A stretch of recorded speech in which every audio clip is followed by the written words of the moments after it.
Vamos analisar neste vídeo um problema que é extremamente simples do ponto de vista físico, mas cujos cálculos são bem intrincados. Trata-se do campo elétrico de uma linha finita uniformemente carregada. Nós vamos supor que temos uma linha de comprimento L uniformemente carregada com uma densidade linear de cargas ρL e queremos obter o campo em uma dada posição arbitrária do espaço. Vamos então seguir os passos do nosso roteiro para cálculo do campo elétrico de distribuições contínuas de cargas que eu coloquei na descrição do vídeo. Eu recomendo fortemente que você leia este roteiro e entenda cada passo, faça uma ideia do que você deverá efetuar em cada um deles. Vamos começar então com nossos passos. Primeiro é a representação gráfica do problema. Eu tenho uma linha finita, um pedaço de fio, aqui eu estou delimitando. Esse fio possui comprimento L e carregado com uma densidade linear de cargas ρL. E eu quero calcular em um ponto arbitrário do espaço o campo elétrico produzido por esse fio. Note que esse ponto não se encontra sobre o eixo do fio e nem sobre seu eixo de simetria. Vamos ao nosso passo 2, que é a escolha da representação conveniente para o problema. Vemos aqui que esse problema possui simetria cilíndrica. Então, vamos tratá-lo na representação cilíndrica ρ, φ e z. Para isso, vamos então considerar o sistema da forma mais geral possível. Estou representando aqui os nossos eixos x, y, z, que sempre utilizamos como referência. Vamos supor que o nosso fio se encontre sobre o eixo z a uma dada distância da origem. Então eu vou chamar o ponto em que o fio se inicia de Z1 e o ponto em que ele termina de Z2, sendo que, naturalmente, Z2 menos Z1 corresponde a L, o comprimento do fio que nos foi dado. Eu vou calcular este campo em um dado ponto P do espaço, cujas projeções no eixo Z nos fornecem a coordenada Z, e eu vou projetar este segmento Z no plano XY. Então temos que essa projeção forma, a partir do eixo X, um ângulo φ, de onde nós podemos também tirar as coordenadas Y e X. Então nós vamos trabalhar aqui, temos todos os parâmetros na representação cilíndrica. Nosso terceiro passo envolve a representação do elemento infinitesimal de carga. Vamos então considerar nosso eixo Z. Eu tenho o nosso fio, aqui é a origem do nosso sistema de coordenadas. Então esse ponto é o ponto Z1, este é o ponto Z2, e eu quero calcular o campo em um ponto arbitrário P. Eu tenho agora de definir um dado elemento infinitesimal de carga. Esse elemento deve ser o mais geral possível dentro da nossa distribuição de cargas. Ele não pode ser um elemento que fique no início, aqui na borda do fio, nem um elemento que fique na outra extremidade do fio ou em seu centro. Eu tenho de evitar simetrias em um primeiro momento para representá-lo. Vou então considerar que ele está a uma distância arbitrária das extremidades. Este trecho aqui será o nosso dQ. Vamos representar as distâncias relevantes para o problema. Eu vou supor que este elemento possui um dado comprimento dz'. Eu vou usar aqui z' para não confundir com essa coordenada z. E ele estará a uma distância z' da origem do nosso eixo. Se eu vou calcular o campo elétrico, e campo elétrico é carga sobre distância ao quadrado, preciso identificar a distância. E será a distância do elemento infinitesimal de cargas até o ponto em que eu quero calcular este campo. Chamarei essa distância, este vetor de R.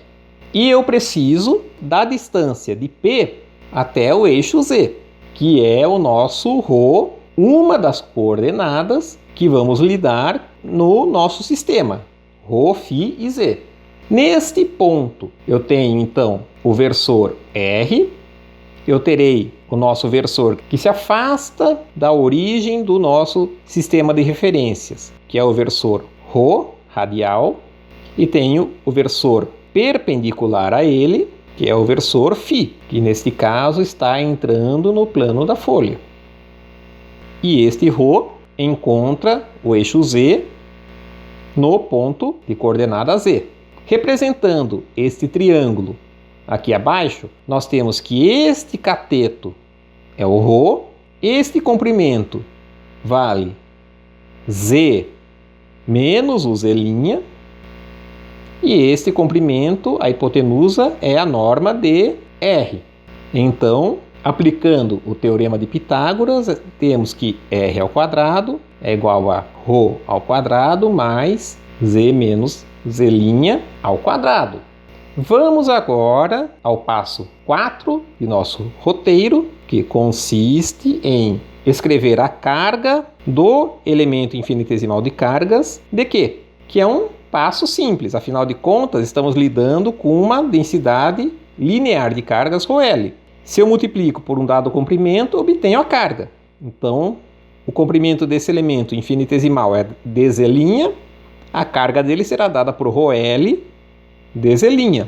Completamos o passo 4. Agora nós precisamos, do passo 5, escrever o campo elétrico do elemento infinitesimal de cargas. Nós sabemos qual é o módulo deste vetor campo elétrico.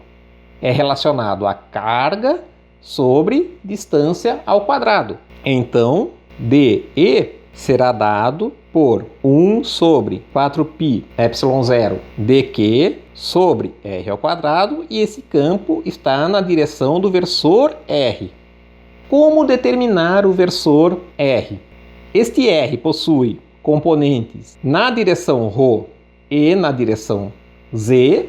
Então, imaginando que temos um sistema de coordenadas retangulares ρ, Z, podemos obter o versor como faríamos se obtivéssemos em um sistema de coordenadas retangulares. ρz será igual a ρ na direção ρ, mais Z menos Z' na direção Z, sobre a norma, ρ ao quadrado mais Z menos Z' ao quadrado. Assim, o nosso campo do elemento infinitesimal de cargas será dado por 1 sobre 4π ε0 dq sobre r ao quadrado na direção R, ou seja, multiplicando ρ versor mais Z menos Z', Z versor, sobre a raiz de ρ ao quadrado mais Z menos Z' ao quadrado. Agora vamos ao passo que envolve as considerações de simetria para ver se alguma componente do campo elétrico se anula. Bom, nós já vemos aqui que não temos dependência ao longo de φ. Isso já surgiu naturalmente da construção do nosso problema. E também, por ser um fio de espessura desprezível, nós não esperamos que o campo elétrico tenha uma dependência tangencial. O campo que eu experimento nesse ângulo é o mesmo que eu vou experimentar aqui. Então, tudo que nós já poderíamos concluir de simetria está neste resultado. Nós vamos ter uma integral ao longo de Z', então Z' vai variar de Z1 até Z2, sendo que, como vemos aqui, Z2 é igual a Z1 mais L. Eu vou copiar esta expressão na outra folha e integrar Z' entre Z1 e Z2 e, claro, substituindo aqui R ao quadrado por esta expressão, que já tem as nossas variáveis ρ e Z'. Esta integral que nós vamos ter de trabalhar, eu vou separar aqui as componentes em ρ e em Z, então ficaremos com ρL sobre 4π ε0 Esse termo aqui é constante, não depende de z', ρ e z são variáveis independentes. Então, temos aqui ρ na direção ρ, que multiplica a integral de z1 até z2 de dz' sobre ρ ao quadrado mais z menos z' ao quadrado elevado a 3 sobre 2. Agora, vamos considerar a integral em z. Teremos ρl sobre 4π ε0.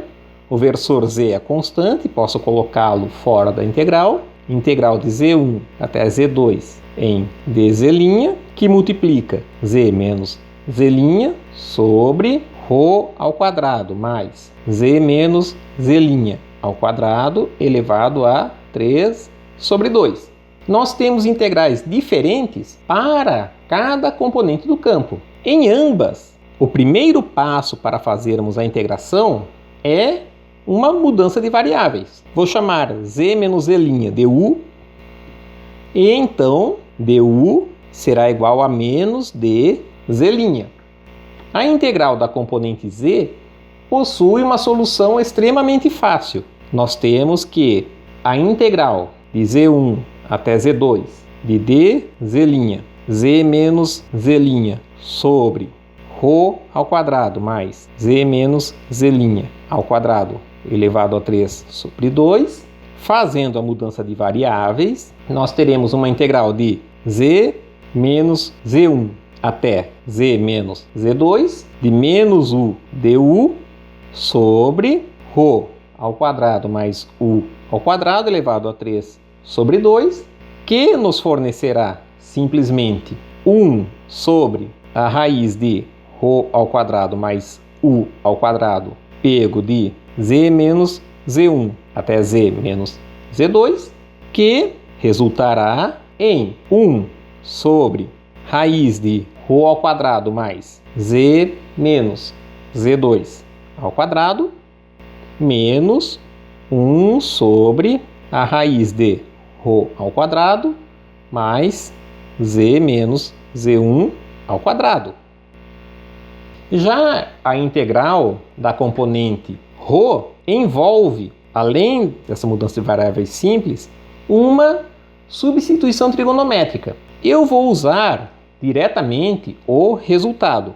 A integral de z1 até z2 de dz' sobre ρ ao quadrado mais z menos z' ao quadrado elevado a 3 sobre 2 nos fornecerá, fazendo a mudança de variáveis, a integral de z menos z1 até z menos z2 de menos du sobre ρ ao quadrado mais u ao quadrado elevado a 3 sobre 2.